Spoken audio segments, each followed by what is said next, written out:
Así inicia Es Noticia, noticia en profundidad. Qué placer acompañarles. Soy Tatiana Pérez.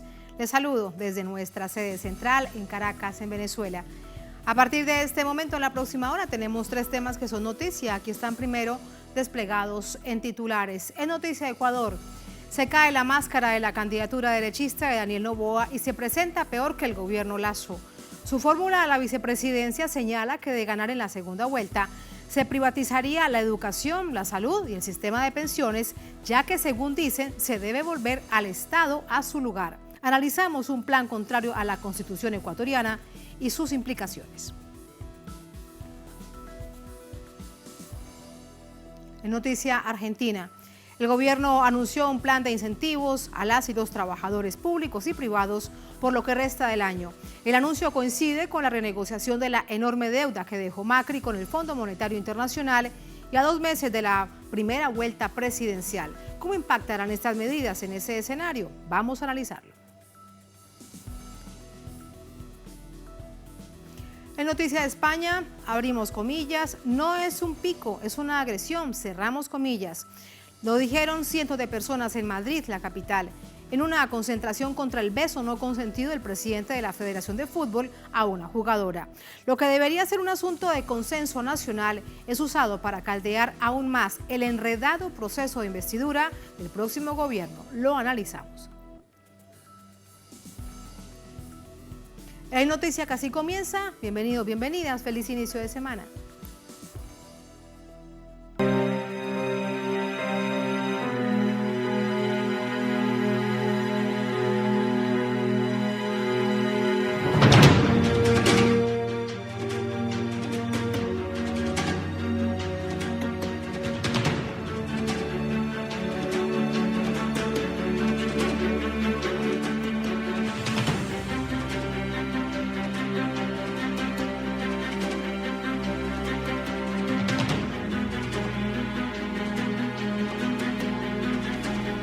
En Noticia Ecuador, la candidatura presidencial de Noboa se quita la máscara, pero en la voz de su fórmula a la vicepresidencia, asegura que el Estado debe ser aún más pequeño, dejando la educación, las pensiones y la salud y todo lo social en manos del sector privado. Vamos a verlo. Seguridad, generación de empleo, mejora del entorno para el emprendimiento y atraer la inversión extranjera directa. Son algunas de las propuestas del candidato presidencial, Daniel Noboa, de la Alianza Acción Democrática Nacional. Millonario y delfín del hombre más rico de Ecuador, su discurso es particularmente solidario con el empresariado. Les promete beneficios y un sistema que no los ahorque. Así intenta desligarse de la figura del actual presidente Guillermo Lasso. Ser empresario no es diferente a ser banquero. El empresario por lo general se mata con el banquero. El banquero le saca la madre con intereses altos, el empresario necesita capital para trabajar y no es lo mismo ser banquero que ser empresario. El empresario genera empleo, genera progreso.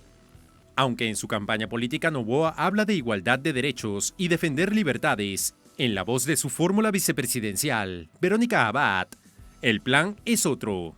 Antes de ser binomio de Noboa, Abad planteaba un modelo de gobierno en el que se reduzca el Estado. Consiste en llevar a la práctica el principio del gobierno limitado, lo cual implica el cierre de mucha gente que está, o le llamamos nosotros cupones, o aquellos que están en este gobierno tan inflado, ¿cierto? Tanto ministerio, tantas secretarías, que usurpan prácticamente las atribuciones, poderes y dinero de los ciudadanos. El gobierno debe limitarse a impartir la seguridad, justicia y obras de infraestructura pública.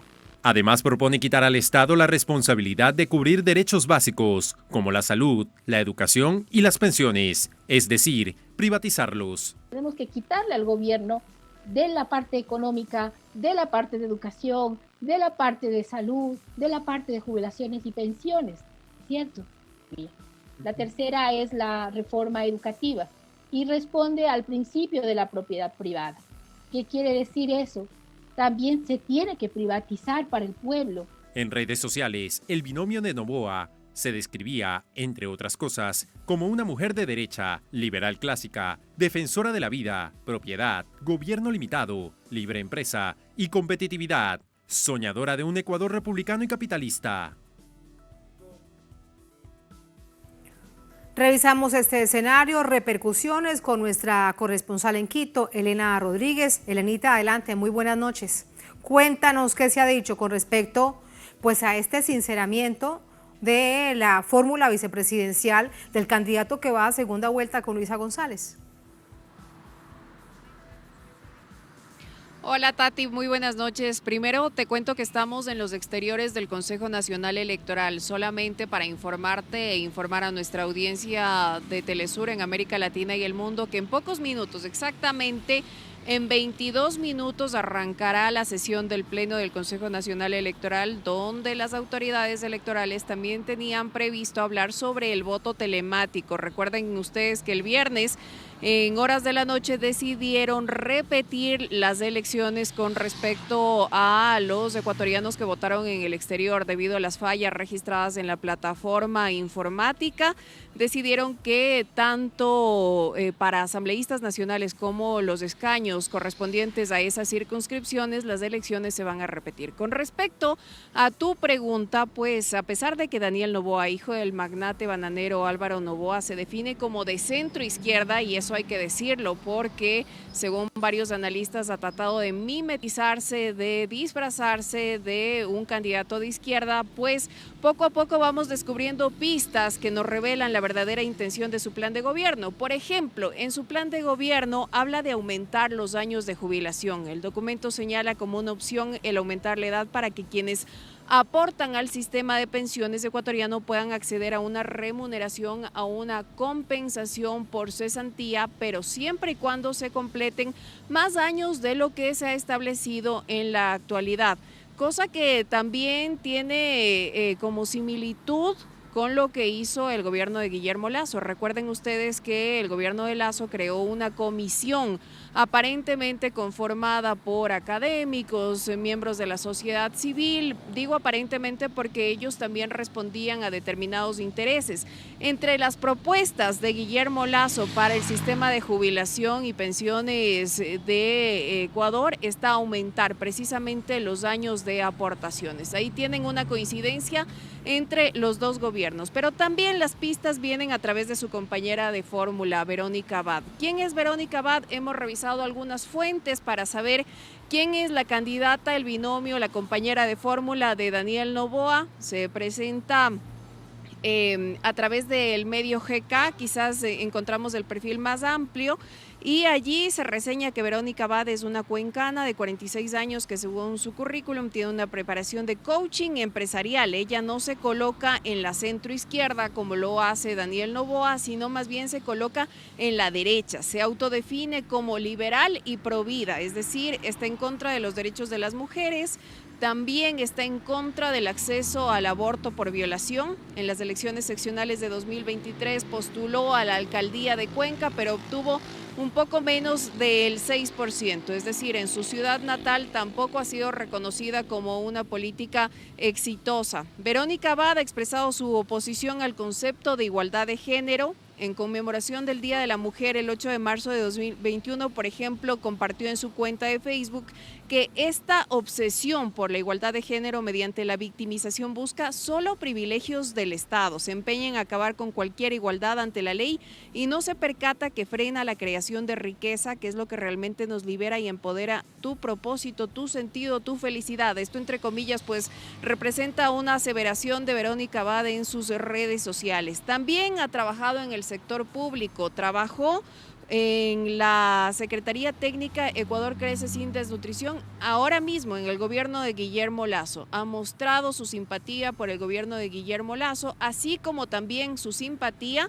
y se ha dicho, de hecho, seguidora de los expresidentes Jair Bolsonaro de Brasil y Donald Trump de Estados Unidos. Otra pista, hoy salió a la luz en una entrevista en la candidata sostiene que el Estado no puede tener participación en ámbitos como la salud, ya lo decían ustedes, en la educación y en la seguridad social.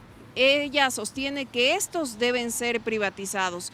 Esto ha despertado múltiples reacciones, sobre todo en las redes sociales, sobre todo en la red social X, donde se ha hecho comparaciones con lo que pasa con el gobierno de Guillermo Lasso hoy mismo. Recuerden que Guillermo Lasso es un banquero destacado, él es el propietario de Banco de Guayaquil. Los Noboa, la familia Noboa, también ostenta el poderío del Banco del Litoral. Parece ser que son muchas las similitudes entre el actual mandatario, que tiene 2 años en el poder, y quien aspira a llegar al poder ejecutivo en el próximo 15 de octubre, cuando se disputará esta segunda vuelta electoral. Señales que reflejan no una centroizquierda, como dice Daniel Noboa, sino más bien una extrema derecha, muy cercana a las posiciones que, por ejemplo, ha tenido Jair Bolsonaro, de quien Verónica Abad dice ser seguidora. Debemos decir también que, bueno, será el pueblo ecuatoriano quien decida el 15 de octubre si a quienes ostentan ya el poder económico también le entregan el poder político. Nosotros, por supuesto, estaremos atentos. Muchísimas gracias. Todas estas son señales sin duda clarísimas. Por eso hemos visto también con toda claridad cómo se quitan la máscara y entender mucho mejor, ahora que faltan unos días para la segunda vuelta presidencial, cuál es la verdadera intención desde la perspectiva política, porque estamos hablando de millones y millones de personas. Elanita, gracias. Todo esto lo sumamos al análisis. Buenas noches. Bueno, y pendiente de lo que sucede allí en el CNE, nos cuentas. Vamos a ir con el análisis, para ello nos acompaña Mauro Andino, experto en temas electorales, nos acompaña desde Quito. Mauro, bienvenido, ¿cómo estás? Buenas noches. Muy buenas noches, Tatiana, un saludo cordial para toda Latinoamérica, a las órdenes. Muchísimas gracias. Dice la fórmula a la vicepresidencia del candidato de ADN, Noboa, que el Estado solamente debe centrarse en atender la seguridad, la justicia y la infraestructura, todo lo demás en manos de los privados, así que disminuir aún mucho más el Estado, más de lo que ya disminuyó el gobierno del presidente Lasso. ¿Cuál es tu opinión al respecto? Me parece lamentable que una candidata a la vicepresidencia de la República ponga en tela de duda la vigencia y la necesidad de garantizar derechos sociales y económicos para la gente. Hay que recordar que no solo nuestra Constitución de la República garantiza el derecho a la salud pública, el derecho a la educación pública, el derecho a la seguridad social, sino también tratados e instrumentos internacionales en materia de derechos humanos. El Pacto Internacional de Derechos Económicos y Sociales así lo prescribe, la Convención Americana de Derechos Humanos o Pacto de San José también reconoce estos derechos. Y por supuesto, varios tratados e instrumentos internacionales de la propia Organización de Naciones Unidas, la propia Declaración Universal de Derechos Humanos y varios pronunciamientos del sistema interamericano en esta materia. Resulta además, desde un punto de vista académico, poderosamente llama la atención que se hable prácticamente de lo que se conoce como un Estado minarquista, es decir, el Estado mínimo, muy cerca de lo que es el anarcocapitalismo, prácticamente la destrucción del Estado, y que únicamente se encargue, tal como lo ha dicho la candidata a vicepresidenta, la señora Verónica Abad, que solo se encargue de 3 cuestiones: justicia, obras de infraestructura y el tema de seguridad ciudadana. En todo lo demás, ella lo ha dicho textualmente, tiene que privatizarse, es decir, tiene que pasar a manos de agentes económicos del sector privado, dejar de ser derechos, el Estado ya no tiene la responsabilidad de garantizarlos, y esto indudablemente no tiene ningún sustento, ninguna evidencia empírica para que pueda surtir efectos favorables en beneficio de las grandes mayorías populares. Esto lo único que va a promover es mayores niveles de desigualdad, mayores niveles de exclusión, en un país de 18 millones de ecuatorianos y donde más de 6 millones de ecuatorianos viven en condiciones de pobreza y de extrema pobreza, sobreviviendo diariamente con $2.80 al día y muchos de ellos con $1.40 al día, y además en condiciones de hambre, donde más de 2,5 millones de ecuatorianos comen una sola vez al día, según datos de la FAO, organismo adscrito a Naciones Unidas. Mauro, esto evidencia también, o te lo pregunto, es que es imposible que si se entiende como una candidatura a la presidencia, de la vicepresidencia de un país, que se asume tal responsabilidad en el marco de una aspiración presidencial, no se sepa leer cuál es la situación de un país que en este momento es extremadamente compleja y que la violencia es una expresión de la crisis de carácter social y económica. ¿Cuál es tu visión con respecto a ello? Porque realmente eso llama profundamente la atención. Me parece muy importante la reflexión que tú planteas. La violencia, el auge de la criminalidad, la inseguridad, son resultado de causas profundamente estructurales, producto, entre otras cosas, de la pobreza, de la extrema pobreza, de la desigualdad, de la falta de oportunidades. Indudablemente hay que perseguir el delito, los delitos, y hay que sancionar a quienes delinquen. Pero pensar que únicamente esto se va a resolver a través de políticas represivas o únicamente de mano dura es estar absolutamente equivocado. Si únicamente fortalecemos las capacidades del Estado para reprimir, pero de otra parte, de forma paralela, no activamos políticas públicas en el sector social, y en vez de hacer eso, lo que queremos es volarnos de un solo tajo derechos como la educación, como la salud, como la seguridad social, sin duda alguna lo único que estamos abonando es para que en algún momento determinado se dé el caldo de cultivo ideal para nuevos estallidos sociales. También hay que señalar que esto devela de cuerpo entero la verdadera visión ideológica, no solo de Verónica Abad, sino de Daniel Noboa y de la estructura política que los rodea. Porque como ustedes bien mencionaban en la parte introductoria, Daniel Noboa se ha dicho ser un hombre de centro izquierda, a pesar de que esto no tiene congruencia con sus orígenes sociales, porque él pertenece al grupo Noboa, aunque suene redundante, que es su grupo familiar, y es el grupo económico más importante, más poderoso de nuestro país. Resulta, por decirlo risible, que quien pertenezca a la familia más poderosa económicamente del país se diga ser de centro izquierda, pero al mismo tiempo su binomio habla, reitero, de un Estado prácticamente irrisorio, retroceder prácticamente al Estado liberal mínimo, donde el Estado únicamente se encargaba de la seguridad y de la propiedad privada, y del resto, pues sálvese quien pueda y sálvese como pueda. Entonces, esto devela y desnuda de cuerpo entero la visión que tienen sobre la sociedad, sobre el Estado, sobre la redistribución justa de la riqueza, y caen en contradicción, porque si uno lee el plan de gobierno del candidato Daniel Noboa, habla muchas veces de justicia social y de luchar contra las desigualdades. Pero ese tipo de políticas que promueve su binomio, evidentemente, ni representan justicia social, ni van a disminuir las desigualdades. Pues es que es entonces el plan que de alguna manera hemos visto en tantas partes, Mauro, de nuestra América Latina. No se puede decir realmente lo que se piensa y que se ejecutaría porque es realmente impopular y entonces le restaría votos, pero ahora allí se ha develado. Hay un tema, porque todo esto sería inconstitucional. ¿Qué tendría que pasar entonces para que se convierta constitucional en el caso eventual en que gane la presidencia? Te dejo allí planteada la pregunta. Tenemos un perfil de quién es Daniel Noboa. Vamos a verlo. Daniel Noboa es originario de Guayaquil e hijo del empresario y ex candidato presidencial Álvaro Noboa. A sus 18 años, creó su propia empresa y 2 años más tarde ingresó a la corporación Noboa de su padre, ocupando cargos directivos. Su carrera política comenzó en 2021 como asambleísta en las elecciones legislativas. En mayo de ese mismo año, asumió como presidente de la Comisión de Desarrollo Económico, Productivo y la Microempresa.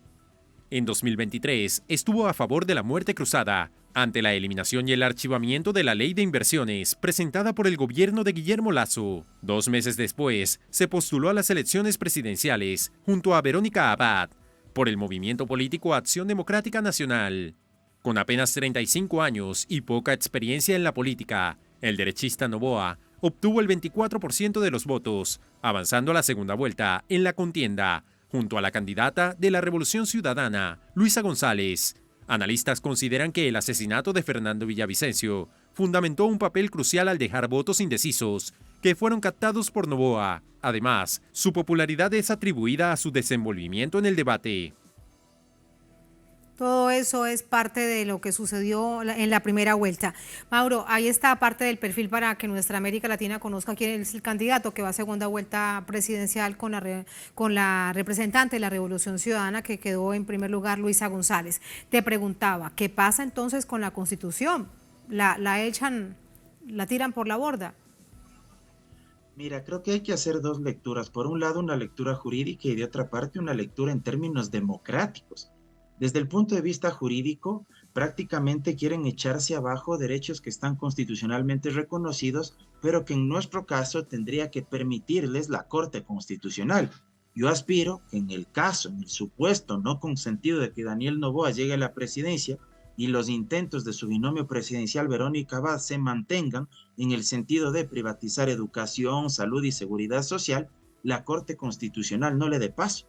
Hay que recordar además que si es que uno revisa el plan de gobierno de Daniel Noboa, él dice que durante los primeros 90 días de su administración convocará una consulta popular para preguntarle a la gente, entre otras cosas, qué hacer sobre el tema de salud.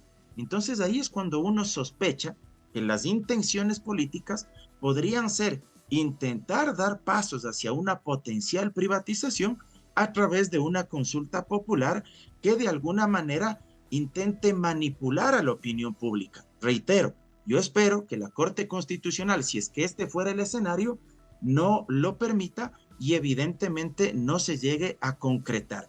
Hay que recordar también desde el punto de vista democrático que lamentablemente hoy en el mundo nos vemos abocados a esta disputa, a esta dicotomía entre la concentración del poder económico y al mismo tiempo concentrarlo con el poder político. Esto no es bueno en términos democráticos. Nunca será positivo permitir que quien ya tiene poder económico al mismo tiempo aglutine el poder político, porque el Estado precisamente existe para regular las relaciones entre los agentes económicos. El Estado existe para evitar los monopolios, los oligopolios, para evitar que exista competencia desleal en el mercado por parte de quienes concentran la mayor cantidad de capital y de riqueza en ese país. Y si es que son esos mismos grupos económicamente poderosos quienes van a tomar las decisiones en materia de política pública, de alguna manera, haciendo un símil, es como que le pongamos a Drácula a cuidar el banco de sangre. Es decir, ¿qué garantía existe de que quien tiene que regular a esos grupos poderosos al mismo tiempo sea el regulado, sea juez y parte? Y estamos saliendo ya de una escena similar, porque quien hoy es presidente era muy exitoso en el sistema financiero, es dueño del segundo banco más grande de nuestro país, pero al mismo tiempo tenía que diseñar las políticas en materia económica para regular al sistema financiero y para regular las ganancias de aquellos que provienen de la banca del sector privado. Finalmente cerraría con este dato. Los 25 grupos monopólicos más importantes del Ecuador, dentro de los cuales está el Grupo Noboa, concentran más del 29% del equivalente al valor agregado bruto de nuestro país. Y el Grupo Noboa es el mayor deudor al fisco, es decir, al Servicio de Rentas Internas, recordando que en Ecuador la presión fiscal es menor al 1%, es decir, pagan impuestos de manera ínfima y a pesar de eso deben al fisco y se niegan a pagar. Imagínate, tremendo ejemplo este para conocer exactamente, no solamente lo vemos en Ecuador, en otras partes de América Latina, también en Europa, este fenómeno, Mauro, donde estamos observando cómo llegan empresarios jóvenes exitosos que dicen que son muy buenos gerentes y es un verdadero desastre. Ahora, para el caso de Ecuador, llegó un hombre pues mucho mayor que decía exactamente lo mismo y mira lo que ha sucedido con tu país.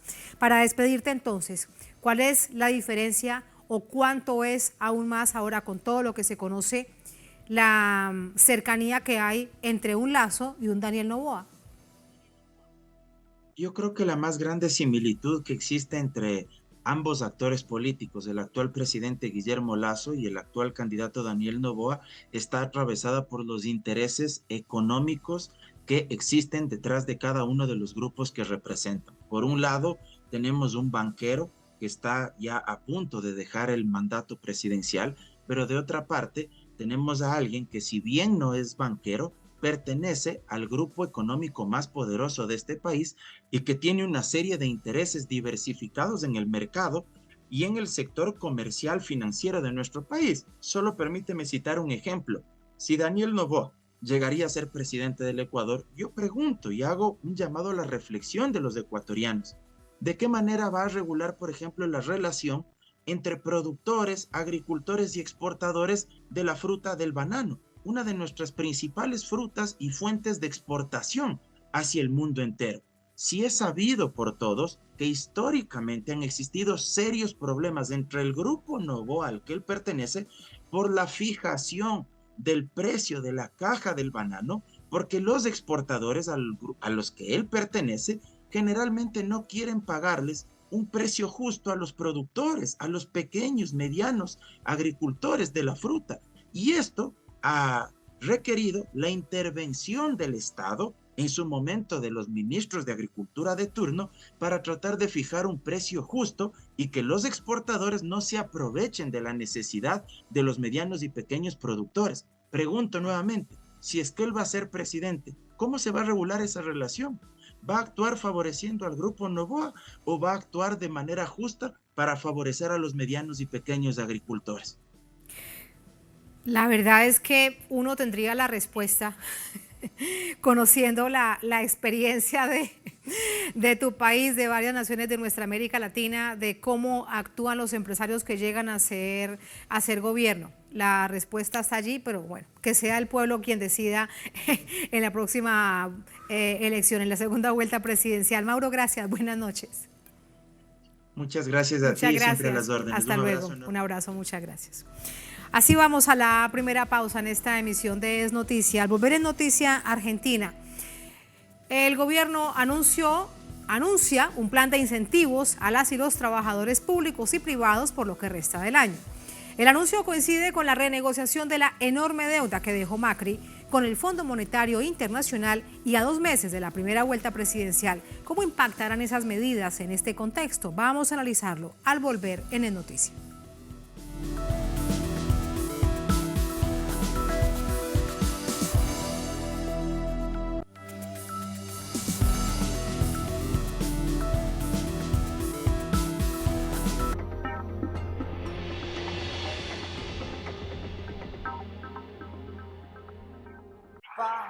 Ay, dale, escuchame.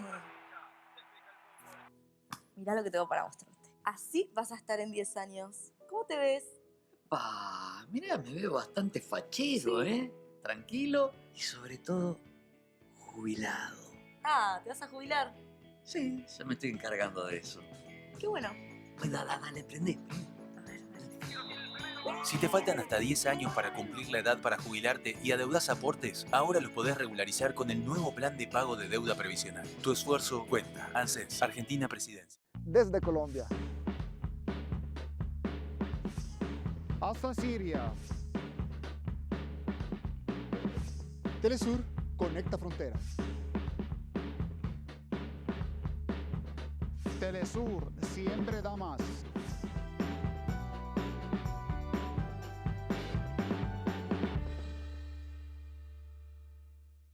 De martes a viernes puedes disfrutar de un espacio donde converge la innovación, bienestar, conservación y más.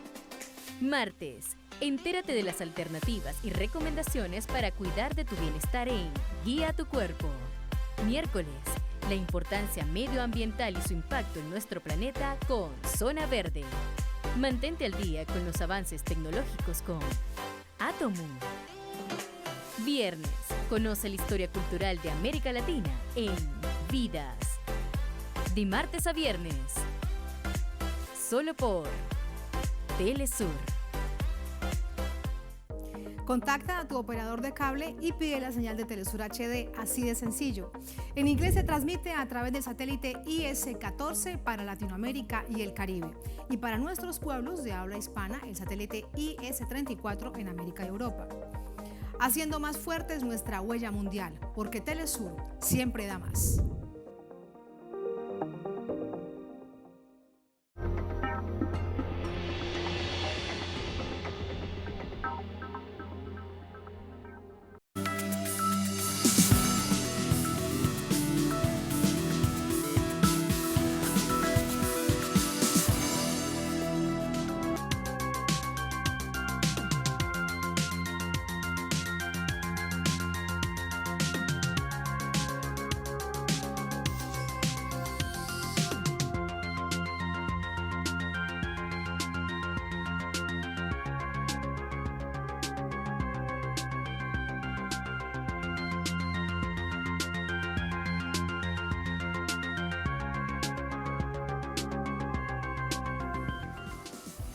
En noticia argentina, el gobierno anuncia medidas económicas de choque para apoyar a las y los trabajadores públicos y privados, a la población más vulnerable, en un contexto electoral que ataca sin descanso. Vamos a verlo.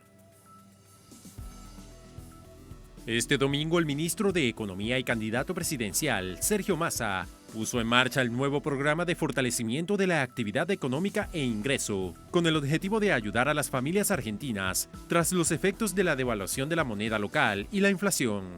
Hoy te vamos a contar a pymes, a jubilados, a trabajadores, a monotributistas y a los sectores de la economía social y los grupos que dependen de programas de apoyo del Estado cómo vamos a ir compensando el daño que generó esta situación.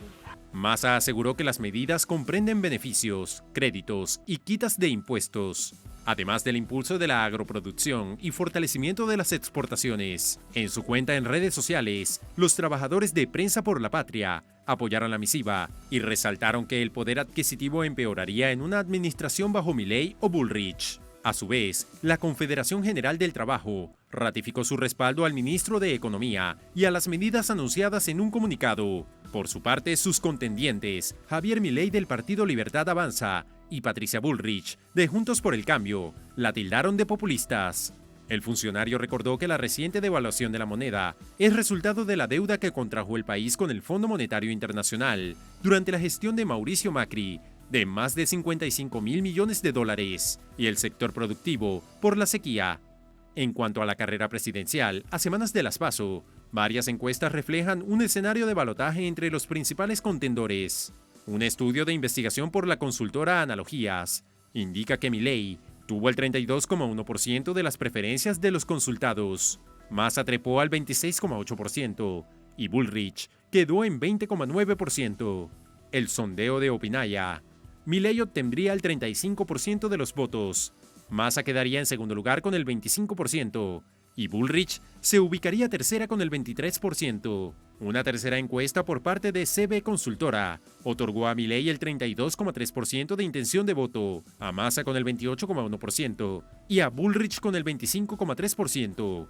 Los sondeos reflejan el punto de partida de la segunda etapa de la campaña electoral, que tendrá su punto culminante el 22 de octubre. Ahí está el escenario. Vamos con el análisis. Para ello nos acompaña Santiago Giorgetta, es analista político, con nosotros desde Buenos Aires, en Argentina. Santiago, bienvenido. Buenas noches. ¿Cómo le va? ¿Qué tal, Tatiana? Buenas noches. ¿Cómo están? Muy bien, muchísimas gracias.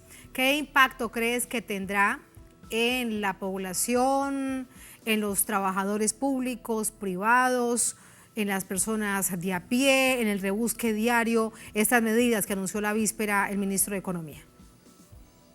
No, lógicamente van a tener un impacto muy positivo. Son medidas que se estaban esperando desde hace mucho tiempo. La verdad que se ve cuando hay decisión política para tomar medidas en beneficio del pueblo y de la sociedad en su conjunto, se pueden tomar, más allá de los condicionamientos que tenga el Fondo Monetario Internacional por sobre la economía argentina. Y además lo importante de las medidas es que es abarcativo a todo el espectro de la ciudadanía trabajadora y también de aquellos que hoy están cobrando algún tipo de subsidio por parte del Estado o algún programa. ¿Hola? Sí, te escuchamos, Santiago. ¿Nos escuchas? Sí, ahí te escucho. Adelante. Te decía que son medidas muy positivas, que se nota además cuando hay decisión política por parte del gobierno, se pueden llevar adelante acciones que beneficien al pueblo y a la ciudadanía en su conjunto. Son medidas que son muy abarcativas, que no solamente es para los trabajadores registrados, los trabajadores en relación de dependencia, sino para todo el espectro de los trabajadores, los monotributistas, las trabajadoras y los trabajadores de casas particulares, como decía, créditos para poder sostener de alguna forma hoy el día a día en relación a la inflación y el aumento de precios desmedidos que hubo después de la devaluación. Me parece que va a ser muy bien recibido por la ciudadanía. Santiago, este es un punto clave. Esta inflación indetenible, ¿logrará estas medidas hacer un cierto equilibrio en el bolsillo de la gente? Sí, claro que sí, pues estamos hablando de aumentos para el trabajador registrado de 60.000 pesos, para la trabajadora de casa particular de 50.000 pesos, Estamos hablando de buenos ingresos, de más del 100%, en el caso de las jubilaciones mínimas del 147%. Es un muy buen ingreso que va a ser un paliativo o una primera medida de alivio en relación a lo que fueron los aumentos de los últimos 15 días. Ahora, esto tiene que ser el punto de inicio de las programas y las políticas públicas que lleve adelante el gobierno de Sergio Massa, y ese tiene que ser también el mensaje de construcción para una candidatura presidencial que todavía es posible, factible, y que va a disputar contra dos modelos antagónicos que para ellos esto no es más que gasto público y que una tabla de Excel en la cual el Estado está gastando de más.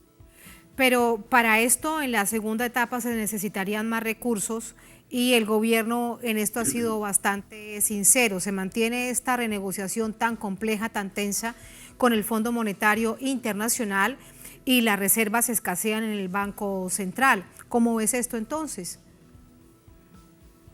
Sí, la verdad que la política del Fondo Monetario Internacional la conocemos todos, por lo menos los que vivimos en América Latina, cuál es la injerencia del fondo y cuáles son los intereses políticos que tiene. Acá el alivio que tiene hoy el gobierno y la Argentina es que el último desembolso por 7.500 millones de dólares que se otorgó y con eso se pudo dar este alivio al pueblo argentino, fue una firma de acá a 3 meses, o sea, el Fondo Monetario no vuelve a negociar hasta noviembre. El proceso electoral, si bien va a estar condicionado por algunas cuestiones, no va a estar condicionado a la espera de algún otro movimiento, digamos, de transferencia de activos por parte del fondo hacia el país.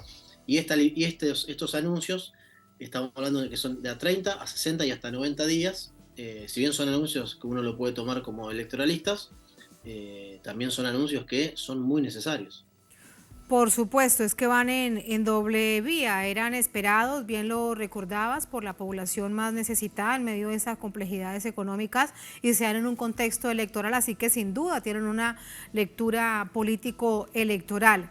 Ahí estaban las encuestas de 3 casas, de 3 empresas consultoras, y en algunas hay una mayor diferencia de Milei, que va en las 3 en primer lugar con Massa, que va en segundo lugar, pero acercándose por lo menos en una de ellas.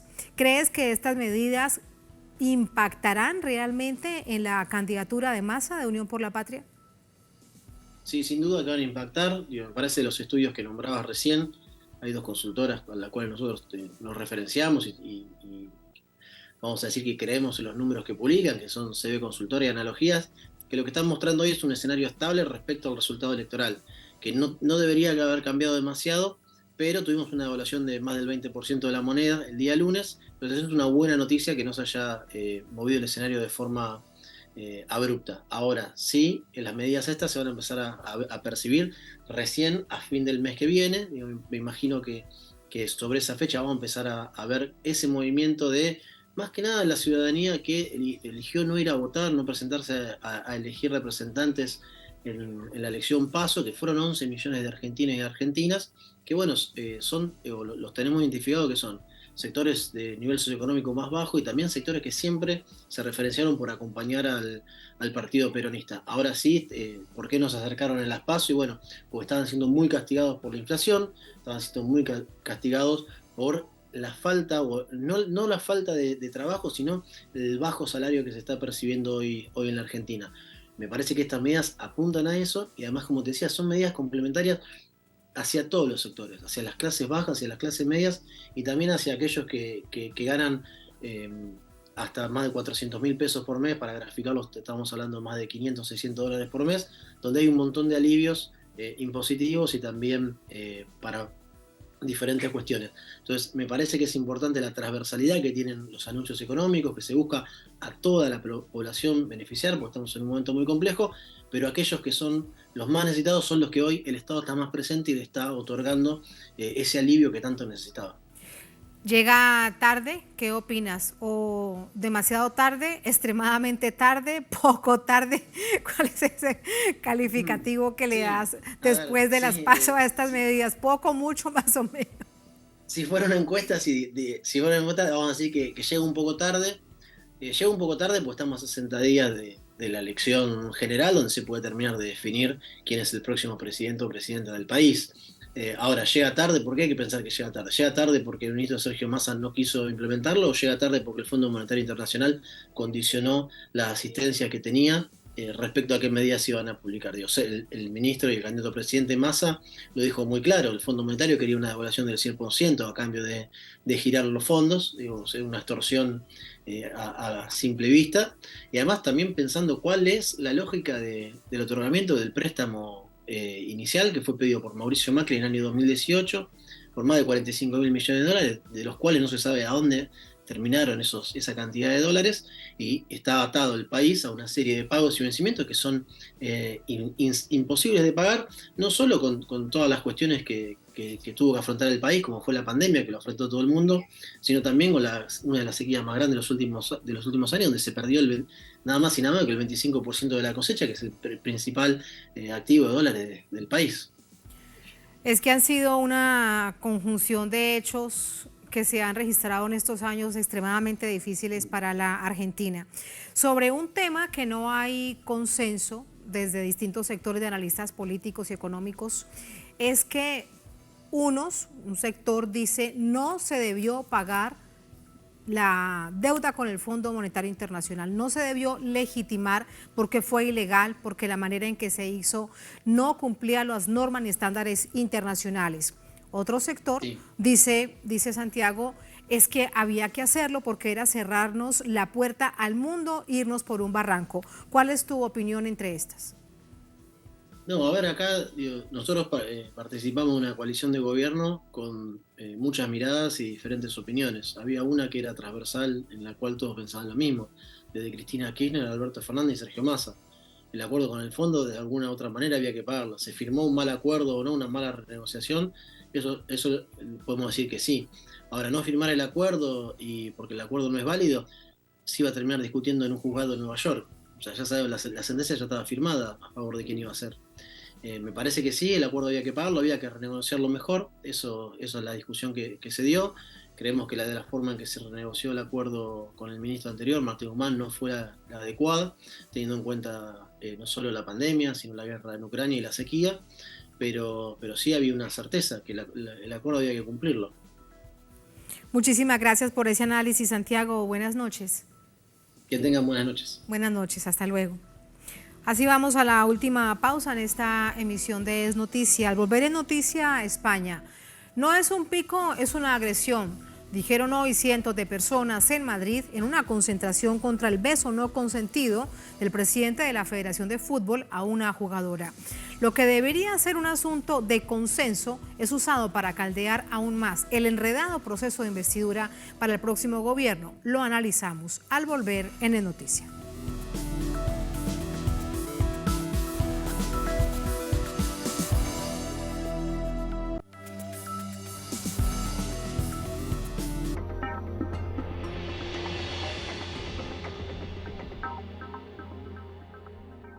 Ajustamos franja informativa para seguir llevando a tus pantallas las noticias más importantes del acontecer nacional y las que van más allá de nuestras fronteras. Un agudo análisis político latinoamericano en clave mediática. Una completa bitácora del acontecer financiero mundial, impacto económico. La revista informativa más completa de Latinoamérica y el mundo. Agenda abierta. De lunes a viernes. Solo por Telesur. Vea en Conexión Global y a través de nuestras redes sociales. Te invitamos a conocer las historias de esfuerzo de los venezolanos que diariamente trabajan para recuperar el desarrollo económico y social de sus comunidades. Relatos que nos muestran una Venezuela en movimiento. Vengo de pequeño trabajando con mi papá, gran maestro, conocimiento empírico, pero muy valioso para ponerlo en práctica aquí y hacer un gran complemento de lo empírico con lo científico que me dio la universidad y lo empírico me lo dio mi papá. Y todavía estamos apostando y seguimos apostando. En estreno, esta semana, solo por Telesur. De martes a viernes puedes disfrutar de un espacio donde converge la innovación, bienestar, conservación y más. Martes, entérate de las alternativas y recomendaciones para cuidar de tu bienestar en Guía tu Cuerpo. Miércoles, la importancia medioambiental y su impacto en nuestro planeta con Zona Verde. Mantente al día con los avances tecnológicos con Atomu. Viernes, conoce la historia cultural de América Latina en Vidas. De martes a viernes, solo por Telesur. Pero sintoniza Telesur a través de Movistar TV por su nuevo dial 658. Disfruta de la programación que te ofrece nuestra multiplataforma. Porque Telesur siempre da más.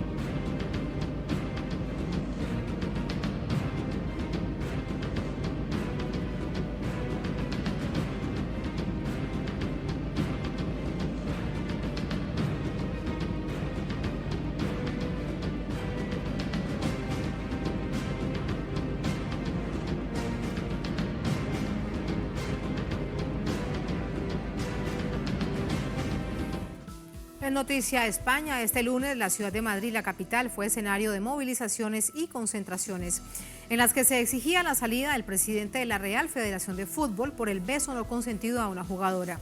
En tanto, la indignación ha sido usada políticamente, en particular por el Partido Popular. ¿Qué hay detrás? Vamos a verlo. Lo que sería una celebración para el país se convirtió en uno de los momentos más reprochables cuando el presidente de la Federación de Fútbol, Luis Rubiales, besó sin su consentimiento a la futbolista Jenny Hermoso durante la entrega de medallas de la Copa Mundial Femenina que se desarrolló en Sydney, en la que España resultó ganador. El beso generó un estallido social y los manifestantes exigen la destitución del cargo de Rubiales. Fue espontáneo, mutuo, eufórico y consentido, que esta es la clave. Aseguró que el sentimiento pudo ser el mismo que le transmitiría a una de sus hijas y afirmó que no renunciaría. El deseo que podía tener en ese beso era exactamente el mismo que podría tener dándole un beso a una de mis hijas. Ni más ni menos. Posteriormente, la futbolista lo desmintió al afirmar que el beso no fue consentido y que las explicaciones de Rubiales sobre el incidente son falsas, pues asegura que es parte de una cultura manipuladora que él mismo ha generado. Este lunes, las calles de Madrid se vistieron de morado durante la movilización en rechazo a estos actos, en el que la ministra de Igualdad mostró su apoyo a la deportista, víctima del machismo estructural. Bueno, pues un beso no consentido, esa es nuestra obligación, mi obligación como ministra de Igualdad, yo creo que la obligación de todas las instituciones, y hoy eso también es lo que venimos a decir, ¿no? A Jenny que no está sola, a todas las jugadoras que no están solas. Los ciudadanos no solo condenan a Rubiales, sino a todos los que le aplaudieron durante su declaración. Por supuesto que creo que tendría que haber dimitido, pero también creo que culpabilizar a la víctima o salir el airoso victimizándose él me parece bastante falta de respeto. O sea, creo que debería haber seguido asumiendo su responsabilidad y ya está. Cuando una persona de poder hace abuso de ese poder y lo exhibe públicamente y encima yo no he notado síntomas de perdón o de arrepentimiento o me he equivocado, no lo hice con esa intención, debía dimitir, bueno, todos, hasta lo que le aplaudieron en la asamblea el otro día, toditos. Al mismo tiempo, la Fiscalía Nacional inició un proceso de investigación tras las denuncias en contra de Rubiales, mientras la Comisión Disciplinaria de la FIFA anunció su suspensión provisional del puesto. En este contexto, el Partido Popular usó esta situación a su favor en uno de sus intentos por ganar aliados y alcanzar la mayoría parlamentaria para que Alberto Feijóo sea investido como presidente. Sin embargo, expertos califican su estrategia como hipócrita, pues el partido de extrema derecha ha defendido en otras ocasiones actos de violencia de género por parte de sus aliados patriarcales, así como lo es el partido Vox. Allí los hechos, vamos de inmediato con el análisis. Para ello nos acompaña Claudia Rizzo, presidenta de la Asociación Civil Arco Violeta, Ayuda y Prevención de la Violencia de Género. Nos acompaña desde Buenos Aires. Claudia, qué gusto saludarte. Muy buenas noches. Muy buenas noches, Tatiana. ¿Cómo te va? Muy bien, muchas gracias. Bueno, ¿qué decir sobre este acontecimiento y este hecho, digamos, deslenable por parte de un representante, ¿no?, de la máxima, digamos, del máximo lugar de fútbol de la Real Federación Española como Luis Rubiales.